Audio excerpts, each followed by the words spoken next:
Okay guys, so let me show you what people mean when they say kill off your field. Now, you're looking out there and you're probably thinking that's green that you see out there, but that's actually blue, and that's herbicide dye, because I have to carry water back here 8 gallons at a time to spray this field.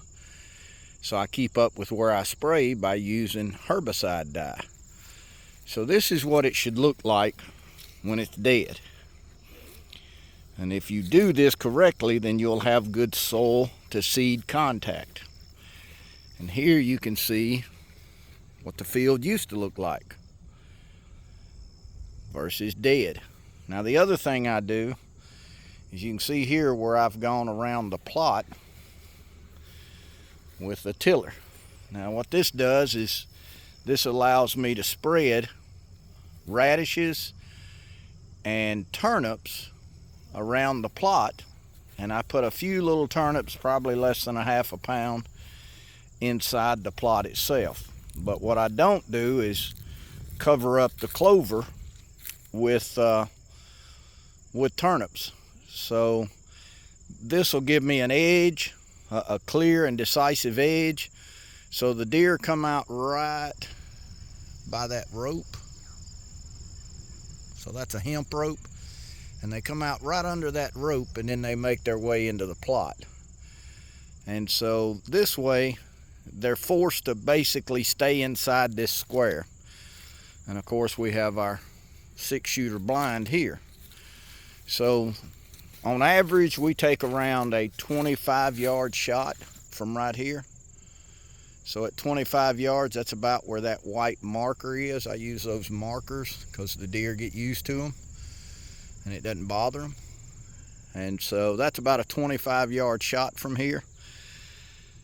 I don't use any rifle. I only use crossbows and muzzle loaders. So I have a lot of fun out here. We had that tree over there fall this year. I've cut it back. So we should be fairly well equipped for the deer coming in here. Now, I did just plant this as well. Let me see if I can find a pretty good spot. So if you look closely here, you can see the new clover coming in. And so I did walk around and throw clover and turnips and radishes. Here you can see quite a bit coming up right there. And so hopefully this edge will be covered in about a foot tall turnips and radishes all the way around the plot. And it does go all the way around. And then there in the center should be Whitetail Institute clover. Now that's expensive, but it works.